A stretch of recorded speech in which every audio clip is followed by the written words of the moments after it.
Hello everyone, so I hope that you all had a really good week, and as I said in my last video, today I'm going to be doing a book review of Where You Go Is Not Who You'll Be by Frank Bruni. And if you don't know about this book, it's a book about college admissions and Frank Bruni's thoughts on college admissions, and it's been getting a lot of press this week, so maybe you've heard about it, maybe you've seen some of the interviews on Yahoo, I think, and CNN.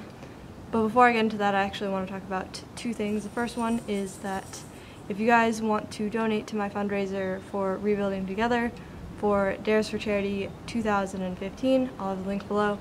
And also, if you have any more dares that you want me to do, you can comment those down below. And this is a really great charity, so I'd really appreciate it if you guys could donate and send me dares if you want to send me dares.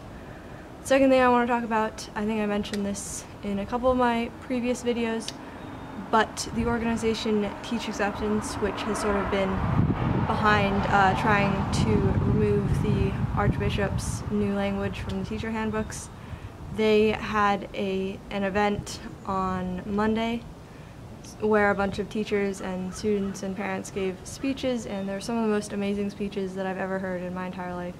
It was like literally one of the most inspiring things I've ever seen in my entire life.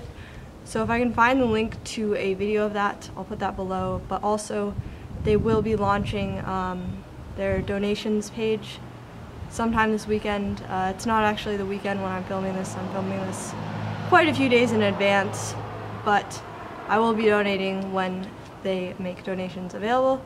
And if you guys want to donate as well, I'll put the link down in the description for that.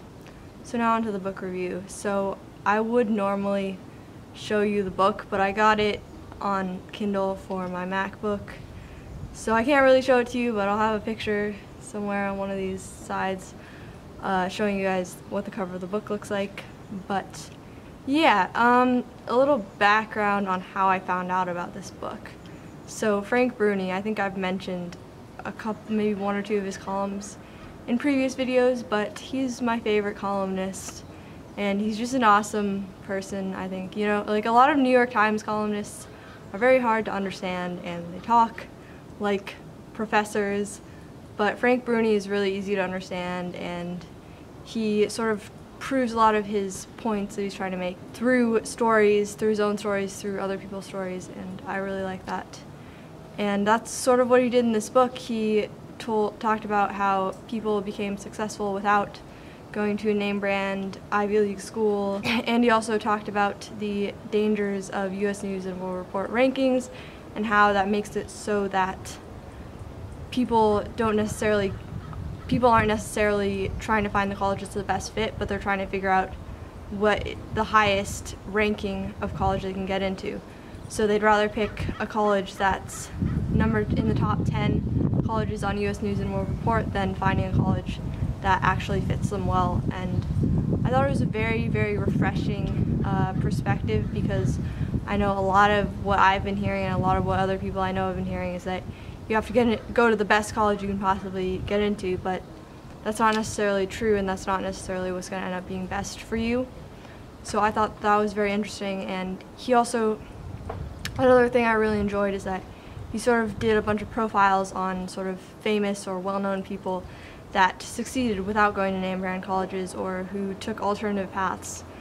It is in a very similar style to most of his columns in the New York Times, so if you like those, you will probably like this book. And I think that this book is a must-read for students and their parents who are starting the college process or are starting it soon.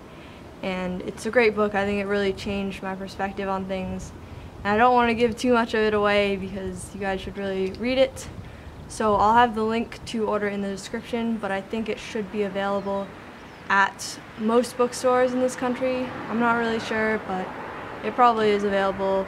But I mean, there's always Amazon. People don't really go to bookstores that much anymore. It's a really great book, and I really appreciate the time that he spent researching this and interviewing a bunch of people and all the data that he had to collect for it. So I think that that's just awesome. And yeah, I'm really glad that he was able to write this book, and I hope that you will all get this book and read it and hopefully take something from it. So that's all I have for this week's video, and I will see you all next week. Goodbye.